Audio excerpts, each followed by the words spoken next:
Hello guys, welcome back. Last time we were doing some wiring for the BMS at the back of the car, and as you can see I've done a bit more of that. But at the end of the last video I promised you that the next one would be about the installation of the fuel tank battery box, which is just over there under the floor. So that's what this one's about. Stick around. So as you can see, I've been doing more work to the fuel tank battery box, and now that I have those cables sorted and ready to plug in, I can go ahead and install the battery modules in this. I need to get those cables fed down through the hole. That's what I need to do. And through the... I'm going to have to make a hole in the lid of the battery box, because those cables have to go down through the hole in the floor of the car and through the hole in the lid of the battery box into the battery modules before I can then put the modules into the box, because I'll never get them in otherwise. Okay guys, well as you can see things have moved on a little bit, and I have remembered now why this battery box in the fuel tank was such a pain. Japers, it is tight for space. I think the issue was the fuel tank space was just about big enough to have two battery modules end to end inside a box and allow enough room for them in the box, but it's barely enough. I have had to use original VW connectors to connect to this end of the battery and then onto the cables that are going into the car, and the same here. The other end is an original VW connector which is just adapted slightly. Let's see if I have one here. Right. Originally I was planning to put one of these at that end and one at the other end, this end, but turned out I couldn't do that because basically I had no way of connecting into the two battery modules if they were so close together. I mean, they were literally almost touching each other, so I couldn't bring out the battery connections from there to go into the car, which is what I had originally intended to do. So I had to scrap that idea, do away with this connector. Like you see, that would have just gone on the end like that. So I had to do away with that, and I dug out some original connectors. It's it's this hard copper bus bar type it's not a cable, it's a bus bar. So it's that type of bus bar, and what I've done is I've brought it up around to here, and as you can see I've added some extra insulation with some old bicycle inner tire. Just, it's already insulated enough, but to be sure, the last thing I want is the suddenly connecting the voltage from it to the outside world and my car suddenly becoming 300 volts or something. So I've used extra insulation over the top of the plastic that was already there, brought it up to here, and basically just used an ordinary crimp terminal on the cable and drilled a hole in this, a bit like I've drilled the holes in these. Drilled a hole in it and used a 6mm bolt to bolt the two together with a lock nut. So that'll all be nice and secure. And then as you can see, I put some 35mm PVC pipe over it, so that will insulate it from the outside world nicely. And then secured it all with cable ties. These will all be cut whenever I'm finished. Not cut off, but the ends cut off.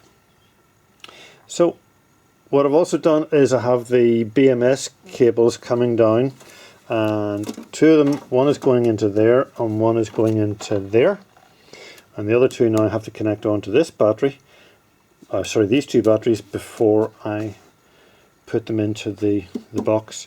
So to give you a good laugh at my expense, I'll now put you up on a stand and you can watch the disaster that's about to ensue. That will be going around like that. So this is the most positive. It has to have the lowest number on the the BMS.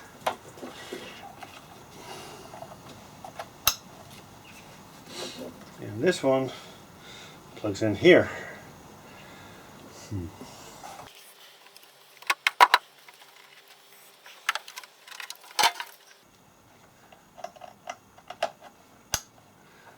Right. Now these are heavy beasts. Each of them is 11.5 kilos, so it's 25 kilos for the two of them, which isn't a lot when you're only lifting a bag of coal, but when you're trying to manipulate these things, it's plenty.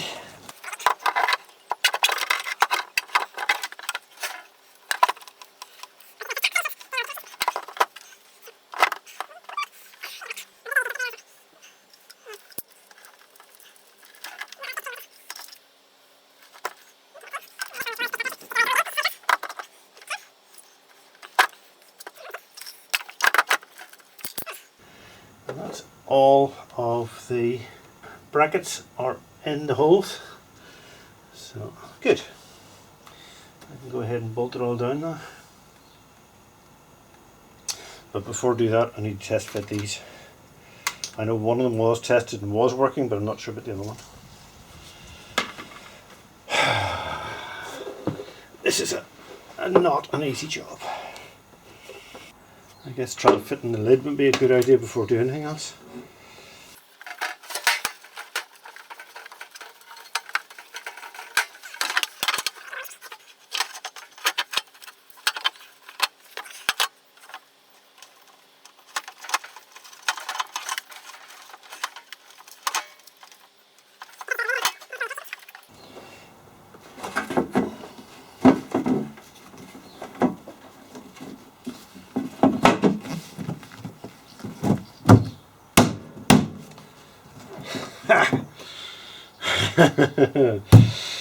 That's not bad.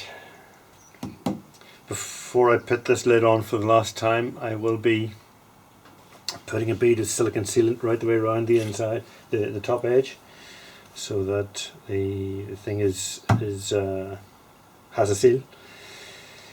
And I don't need to bolt the lid down because the whole thing is being bolted up against the floor of the car, which will crush the lid on, so there's no need for it to be bolted on. Good, so I'll go ahead now and make these connections, which will make the whole thing live then.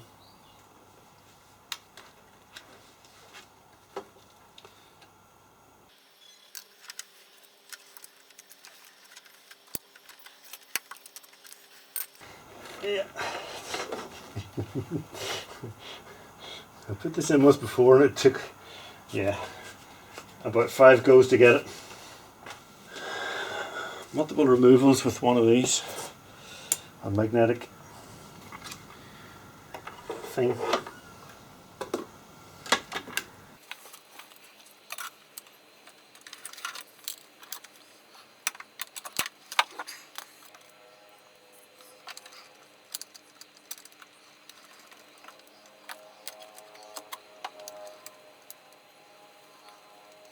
I'll bring it down and show you what I'm doing here.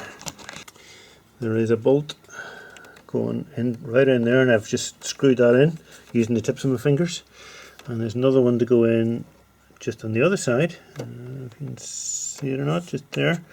Another one to go there, and then I have to do the same again here. It's turning. Yay, it's caught. Brilliant.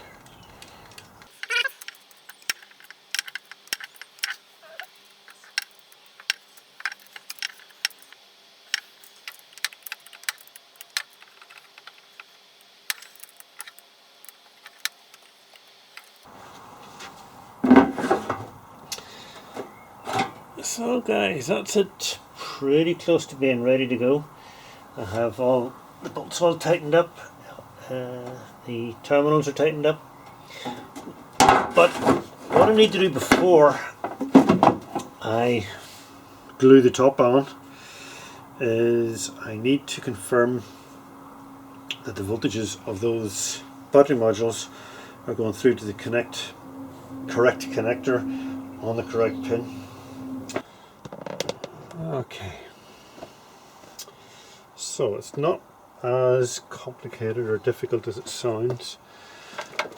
What I'm going to do is bring the two power connections up through the floor.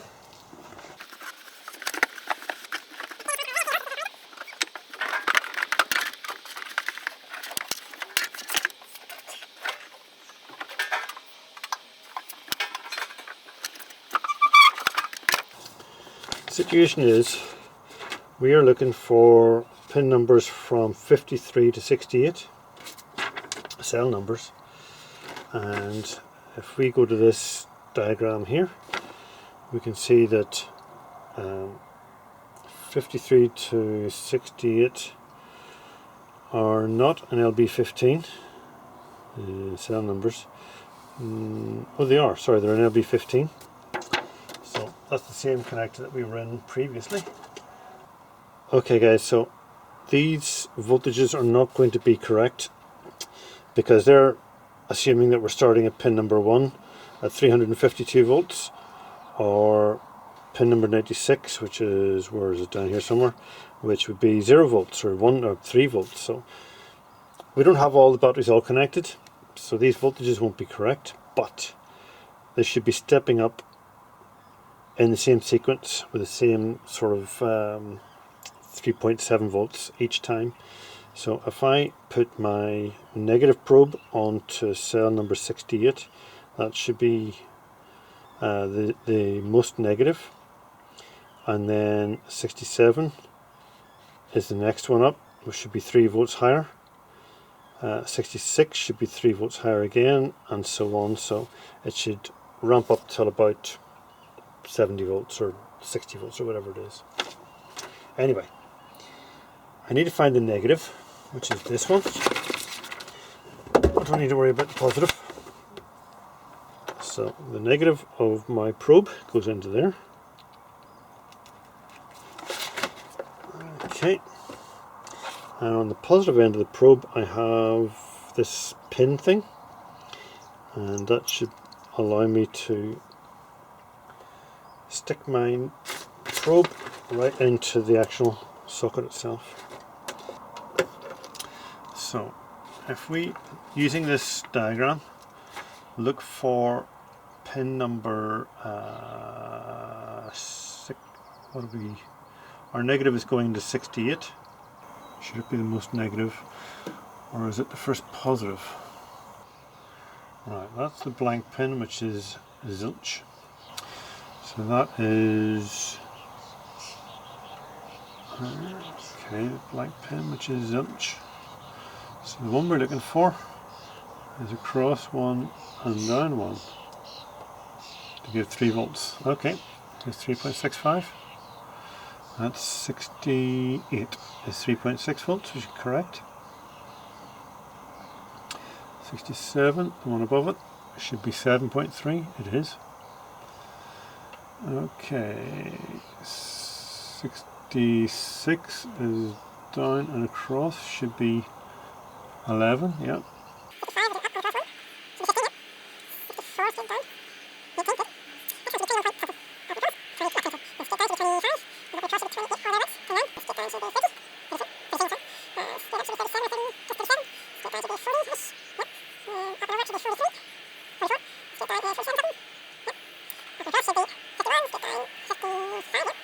Across 59-ish, 58.6. Next one should be 62-ish. Maybe that's it. So you got to 60 something. 58.6. Let's just work that out. Yeah. 3.67 times 16 is 58.7. That's good. So we've got all the voltages on the pins that we're expecting to find them at. So I'm calling that good. So what I'm going to do now is get that box lid sealed silicone sealer right around the outside edge. It's going to be very difficult to get it off again later, but I'll worry about that later and get into position. Right guys, I haven't quite figured out yet how I'm going to manage this, but this is where we now start to mount the battery box in its rightful place. Yesterday I finished installing the BMS wires and the power wires and sealed right around the lid, so the lid is not coming off, not easily anyway, using Tiger Seal. So what I need to do now is to swing this end around that way, get the whole thing onto a trolley jack and get it raised into position.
Taking the child for a walk. Okay.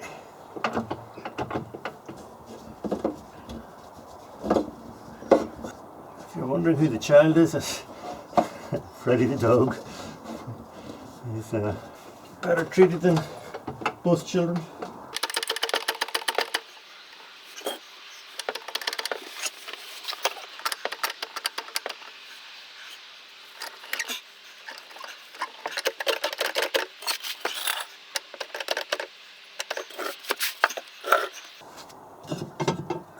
I need to set this down. It's nice to have something here for the purpose.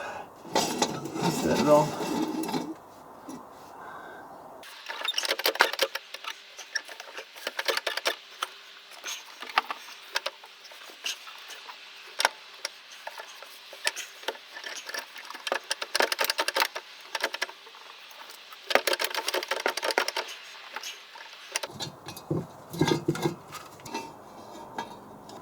Fortunately, the trolley jack doesn't quite go high enough, so I'm going to have to let it down, which is why I wanted those access stands there.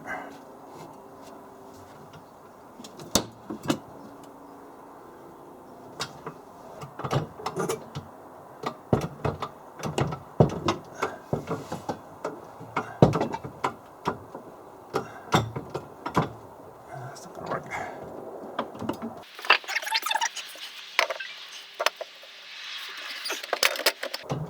I know it looks a bit precarious having it sitting like that on 2 bits of timber, but it's reasonably safe. Where it is at the moment is it, if it did fall off, it would jam itself against the bottom of the car anyway, so it should be okay.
you guys can see here, but there we go.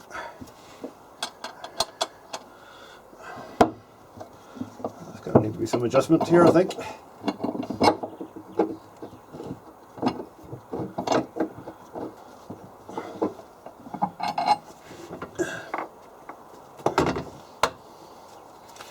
Too tight on the other side.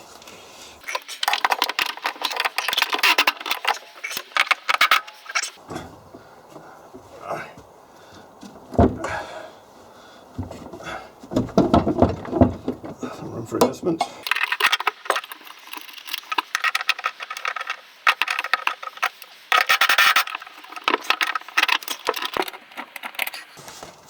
Okay guys, so hopefully you can see it's mounted using the original, let's get back a bit, the original fuel tank support brackets, which are not the strongest in the world, but DVLA will not allow me to improve them,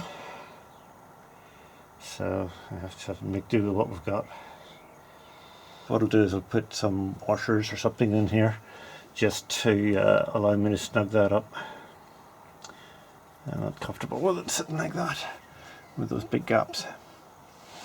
And I'll probably do something similar at the top if I need to, although it seems to be, the top one seems to be okay. But the good thing is, if we go up top, you can see that that is the top of our battery box. Get out of the way. That is the top of the battery box, and it is snug tied up against the bottom of the floor of the car. So what I'll probably do is put a smear of sealant around that edge just to make sure nothing comes through.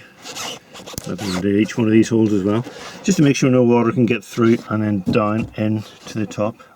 I don't think it would. I think where that's positioned, I'd need to be going through a pretty deep flood for the water to get in there, but I'll seal it up anyway. But we'll do that later. This for now, that is the fuel tank battery box in position. Whew. As you can see, there's a nice big indent in the bottom of the seat, so those cables can come across without any problem, and they'll not be fouling against the bottom of the seat. Okay, so as you can see, we've got some washers in here, so that isn't being stretched and strained in the same way it was before. And the same again here, just a couple of washers just to keep it right. And I've put where are we? I've put lock nuts on the other two, so as you can see, nice lock nut there. So, and those are all nicely torqued up. So this is now fitted. Hopefully it will never have to come out again. As you can see, lots of room there for the brake pipes, so nothing is fouling the brake pipes. So it's okay. And yeah, the only thing that concerns me a little bit is that, how close it is to that. So I'm now going to go and get a prop shaft and put it on there and just see just how close we are. Well, the good news is there's loads of clearance. It's so long ago since I made that box, I just wasn't 100% sure, but I knew I had thought about it at the time, and I thought it was going to be enough clearance. Don't worry about this. Is that I've just cable tied the other end of the prop shaft up, so it would actually be dropped down slightly, so that gap will be bigger. And that gap is, well, you can see I can put my entire hand in there. So the car's not going to be used for any off-roading, so this isn't going to be going up and down any significant amount. There is a new bushing in here as well, so that new bushing will prevent it from slopping about too much. I am aware that if that bushing ever goes really bad, that it could potentially hit the bottom of the battery box, but I think if it did that I would know about it, and it would just be a matter of changing the bushing again, so not too concerned about that. So that's brilliant news, thank goodness. I didn't cock it up completely. There you go, you can see the gap in between. Okay, I am happy now that this box is in situ and will not be coming out again, not anytime soon. So I can move on and start on the next step,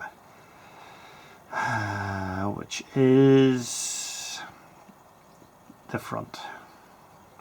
I could start and patch in all the battery modules inside the boot box, but to be honest, I do not want to have all of those connected and high voltages in that area until I've finished the front. So I think now it's time to go to the front. So this is just a very quick sneak preview of what's going on at the front of the car, and I guess that's what's going to be in the next video. So anyway, thank you for watching, and see you next time. Bye for now.